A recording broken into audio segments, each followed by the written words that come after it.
Yo guys, kamusta ang lahat? Ngayon mag-unboxing naman tayo. Ito nga pala ang KY Pro ng Freedcon. Intercom to mga boss, no? Check natin kung anong mga kasama niya. Okay, pagbukas mo ng box, meron siyang dalawang sticker ng Freedcon. Siyempre yung pinaka-unit nyo. Okay. Quick start guide. May dalawa siyang plastic dito sa loob. So, nandito siguro yung mga speaker, no? Buksan natin to. Ito isang plastic. Kung anong laman niya. Speaker na may kasamang mic. Then yung isa, gooseneck mic. Ayan. Ito naman yung gooseneck mic na tinatawag. Pag full face ang gamit mo, ito yung gagamitin mo. So, ito yung mic niya.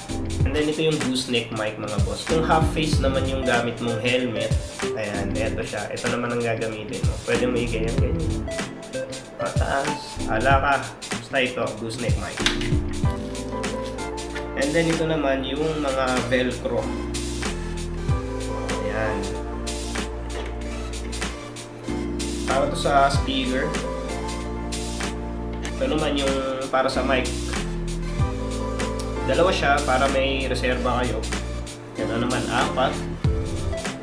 Ito naman guys, buksan natin yung isang plastic. So, nandito yung charger niya, no? Ayan, charger niya.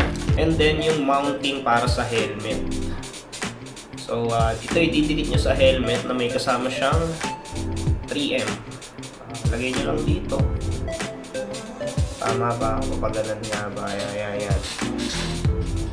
Ito naman yung isang mounting na may clip. Yan. Yun ang mga kasama, guys. At syempre, ang freebies niya, itong suot natin. T-shirt, mga boss. Diba?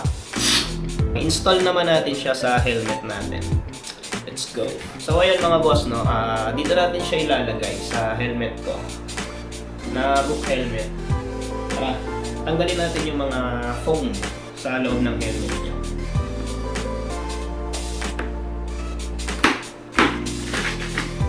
Ayan guys, sa Rook, tatlo lang yung tatanggalin mo. So ayan, try natin. So ayan guys, kinuha ko muna itong speaker niya na may kasamang mic. Ito kasi yung gagamitin kong mic. Hindi ko pa rin alam kung paano ko isi-set up. So basta testingin na lang natin, no?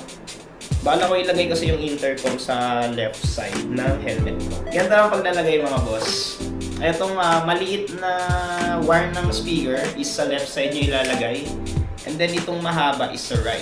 Make sure nyo lagi na ang wire ng speaker guys is palikod nyo. Sa kumbaga sa helmet, palikod nyo i-align. Okay, tara, kabit natin.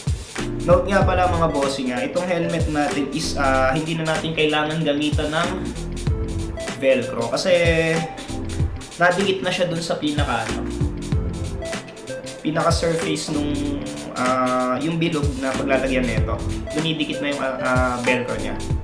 So ayun, pagka check nyo rin sa mga helmet nyo kung intercom ready na ba at kung hindi na kailangan lagyan ng velcro. Okay? Ito pala guys, ikabit natin to para sa mic natin dito sa helmet. Itong maliit na velcro. Yan. Naidikit na natin yung maliit na velcro dyan. Dito natin i-attach yung mic. So ayan guys, pakita ko muna sa inyo kung paano yung ginawa ko. Eto siya. Kita ba? Ayan. Nilagyan ko na lang siya ng mga tape para wala lang. Maarte lang ako. Para hindi lang magulo sa loob. Once na ibalik natin yung mga foam ng helmet natin. Lagay ko muna yung magiging mounting niya. So ang napili ko is i-adhesive ko na lang. Kasi main helmet ko naman to. No? I-attach muna natin to para sa clip natin. After niya matanggal mga boss, kuha tayo ng lighter. Lighter natin para mas madikit, di ba? Apayan lang natin.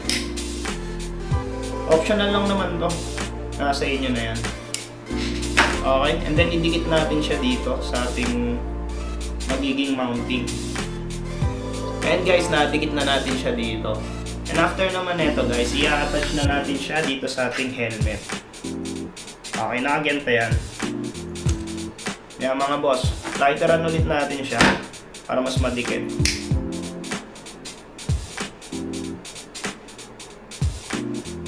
Ayan guys. nailagay na natin dito sa ating helmet. Ewan ko kung pantay.